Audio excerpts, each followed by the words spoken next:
Celui du quiz. Ça. Les prix que vous pourrez ne pas gagner si vous ne jouez pas à ce quiz sont: troisième prix, un bon pour une psychothérapie gratuite de 10 ans sur le thème « J'ai voté François Hollande et pourtant je suis de gauche, c'est quoi mon problème, docteur ?» Deuxième prix, un bon pour une psychothérapie gratuite de 15 ans autour du thème « J'ai ma carte de l'UMP, pourtant je suis foncièrement honnête, c'est quoi mon problème, docteur ?» Ah, pardon, cette psychothérapie ne sera pas gratuite, elle sera facturée directement à Big Malion. Et enfin, premier prix, un bon pour une psychothérapie gratuite de 40 ans autour du thème « Je n'ai connu que la 5e République et j'ai envie de mourir, c'est quoi leur problème, docteur ?»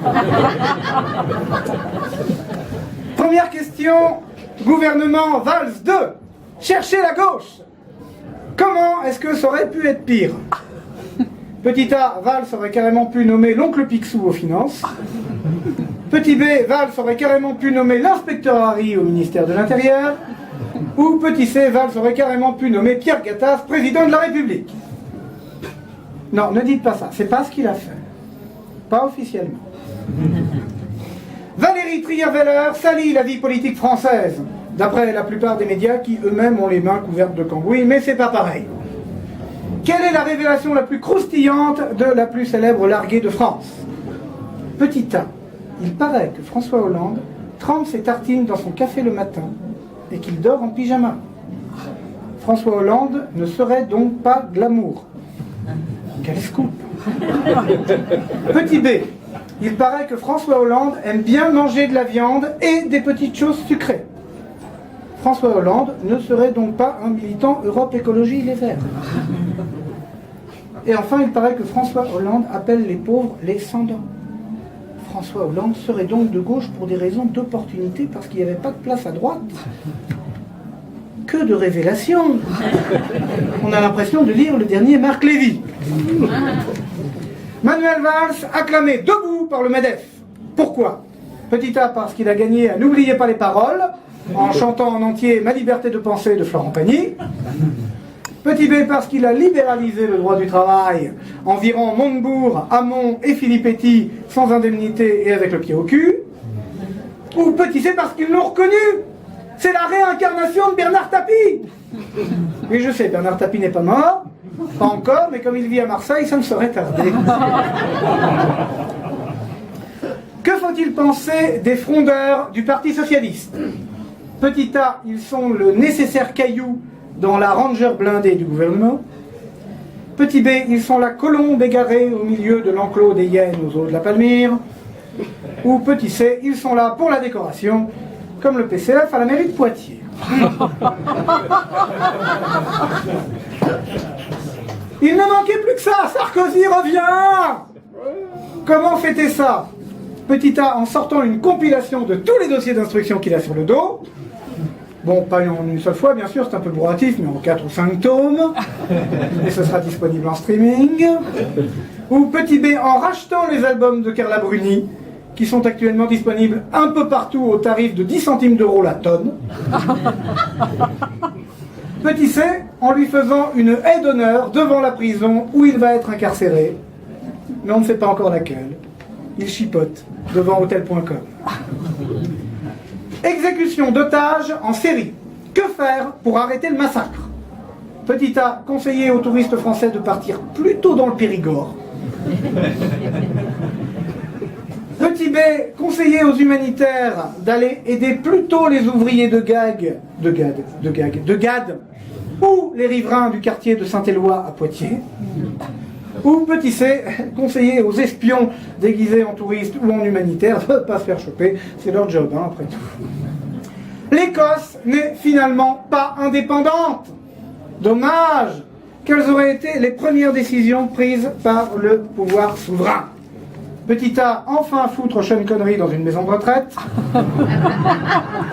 Parce qu'en ce moment, c'est plus à la recherche d'Octobre Rouge, mais c'est plutôt à la recherche de la couche confiance.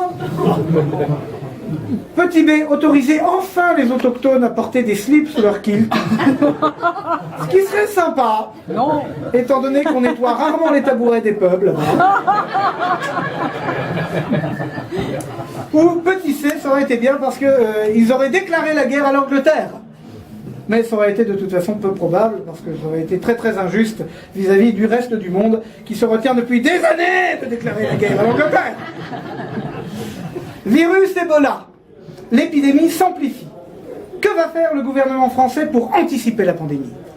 Petit A, baisser les charges pour les laboratoires pharmaceutiques, afin qu'ils daignent ne pas laisser mourir tout le monde.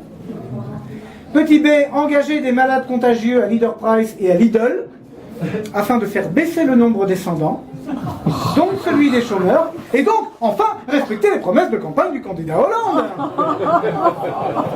Ou petit C, le gouvernement va directement bombarder l'Afrique, en demandant d'abord l'autorisation aux États-Unis, car on n'est pas des sauvages non plus. Conflit israélo-palestinien. Quand s'arrêtera l'offensive israélienne? Petit A, le jour où Manuel Valls sera de gauche.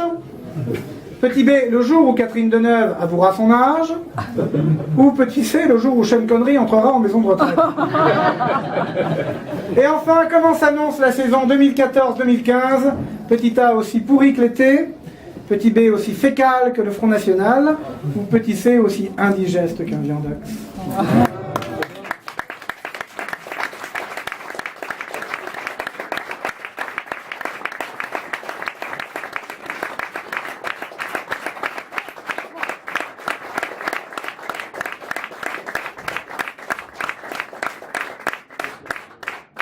Merci. Petite chanson hommage, ou pas. Elle se lève à 8 heures, Saint-Tropez dort encore, ouvre grand ses volets, et regardant le port, elle injurie déjà quelques faces bronzées qui ne lui reviennent pas, se retient de cracher. Puis elle prend son visage à deux mains, se dit que c'était bien mieux du temps de Pétain. Puis elle prend ses stylos, ses crayons, pour écrire au préfet et balancer des noms. La vraie France et l'insécurité, les mœurs interlopent, ces salauds de musulmans. Pauvre Brigitte, tu as 80 ans. Et pourtant elle ondule des hanches, comme quand pour elle la vie c'était encore dimanche. Et elle parle avec cette voix sucrée qui affolait les hommes et les faisait rêver. Elle sourit avec ce sourire-là qui n'appartient qu'à elle et que nous aimons tant. Mais Brigitte, tu n'as vraiment plus 20 ans. Puis elle rentre, épuisée. Son maquillage fond, son rictus revient. Les journalistes, tous des cons. Elle allume la télé, allonge son corps lourd et s'endort bercée par la chronique de Zemmour. Elle revoit la Croisette et Vadim, ses succès incroyables et ses scandales intimes. Elle revoit ce Gainsbourg, ce gros moche, avec qui finalement elle a loupé le coche. Elle revoit aussi les bébés phoques, à qui elle a donné son cœur déjà saignant. Dans tes rêves, Brigitte, tu as 20 ans. Mais elle se réveille et grille encore, hurle sur ceux qui ne mangent jamais de porc. Mais elle écrit encore à minute que les actrices maintenant c'est vraiment des grosses putes. Et elle se couche seule avec tous ses chats, à qui elle donne des bribes de son amour restant. Pauvre Brigitte, tu as 80 ans. Et un jour, je sais qu'on t'enterrera et que quelques fachos porteront ton grabat. Et ce jour, je sais que les médias parleront de ton mythe et pas de tes éclats. Tu as bien de la chance, ma foi, car de ce jour aussi jusqu'à la fin des temps, chère Brigitte, tu retrouveras tes 20 ans.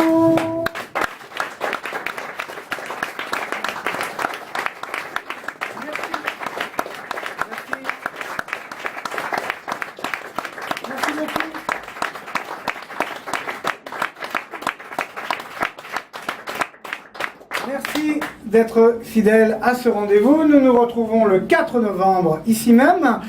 Je vous signale à l'avance, car il va falloir réserver vos places, je pense assez vite, que l'ADIV, Amicale des improvisateurs de la Vienne, rencontre l'équipe québécoise des éphémères de Montréal.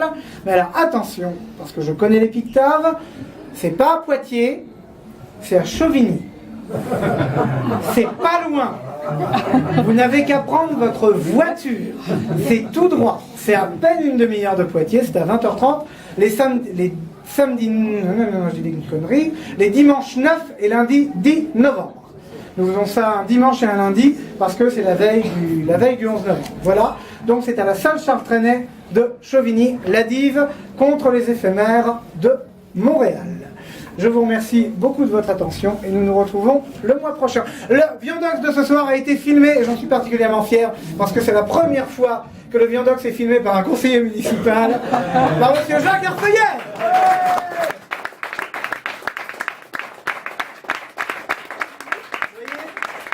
Vous voyez comme je monte petit à petit dans les arcanes du pouvoir. Quand je pense qu'au début je me faisais filmer par Édouard Audouin. Ce n'est que